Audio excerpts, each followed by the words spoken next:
Revakhand, Gita press Gorakhpur का स्कंद पुराण रेवाखंड कहता है, जिसके घर में शंकर का शिवलिंग विराजमान रहता है, जिसके घर में से रोज उसके हंडे का पानी, मटके का पानी, घर का पानी एक लोटा भरकर शिवालय तक जाता है, उस घर की पहरेदारी स्वयं भगवान शंकर के गण वीरभद्र करते हैं। उसके घर की पहरेदारी स्वयं शंकर के गण वीरभद्र करते हैं।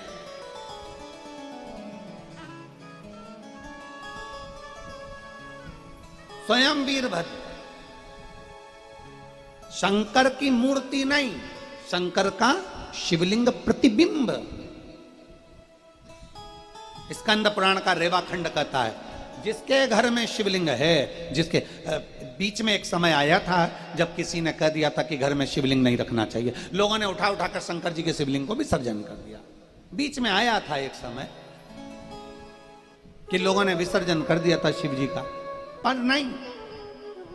हम फिर निवेदन करेंगे, सीहोर वाले महाराज को अगर आप सुनते हो, सीहोर वाले महाराज को आप फॉलो करते हो, उसको सुनते हो, कथा श्रवण करते हो, तो हम तो कहेंगे कि अपनी जिंदगी में एक बार जितनी पुराणे, सारे पुराणों का अध्ययन करो और सब पुराण पढ़ो। स्कंद पुराण पढ़ो, शिव पुराण पढ़ो, लिंग पुराण पढ़ो, नर्मदा पुराण पढ़ो, तुम्हारी जितनी मर्जी पढ़ जा, विष्णु पुराण, अग्नि पुराण, पद्म पुराण, ब्रह्म वैवर्त पुराण, ये सारे पुराणों का अध्ययन करो।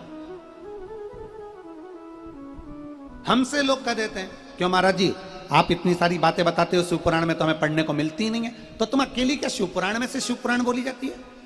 अगर शिव पुराण की कथा करने के लिए यहां हम बैठे हैं, यहां भोलेनाथ ने अगर बिठाया है, तो वो कथा केवल शिव पुराण की नहीं रहेगी, उसमें से स्कंद पुराण, नर्मदा पुराण, लिंग पुराण, एक एक पुराण का अध्ययन में से उसमें से जो अच्छा निकलता है वो आपके सामने दिया जाता है, आपके सामने।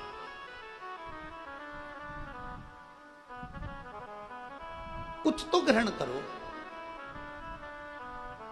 स्कंद पुराण का रेवाखंड कहता है कि जिसके घर में शिवलिंग है, रेवाखंड कह रहा है जिसके घर में शंकर का शिवलिंग है, या घर का जल एक लोटा भराकर शिवालय तक जा रहा है, घर का जल एक लोटा भराकर पीपल के वृक्ष के नीचे जा रहा है, घर का जल एक लोटा भराकर तुलसी के क्यारे में जा रहा है, घर का जल एक लोटा भराकर बेलपत्र के नीचे जा रहा है, घर का जल एक लोटा भराकर अगर शमी पत्र के नीचे जा रहा है। मतलब कहीं ना कहीं आपके घर का एक लोटा जल अगर शिवालय तक, देवालय तक, तीर्थ तक जा रहा है, किसी स्थान तक जा रहा है, तो समझ लो आपके घर की रक्षा स्वयं वीरभद्र करते हैं। ये कैसे प्रमाणित हो सकता है? इसको हम कैसे प्रमाण मान सकते हैं? तो राम कथा उठाइए। तुलसी बाबा ने रामचरितमानस की रचना करी। मेरे गोस्वामी तुलसीदास जी ने जब रामचरितमानस की रचना करी, उसको लेकर काशी गए। काशी में विद्वान विद्वान ब्राह्मणों के सामने गोस्वामी तुलसीदास जी द्वारा रचित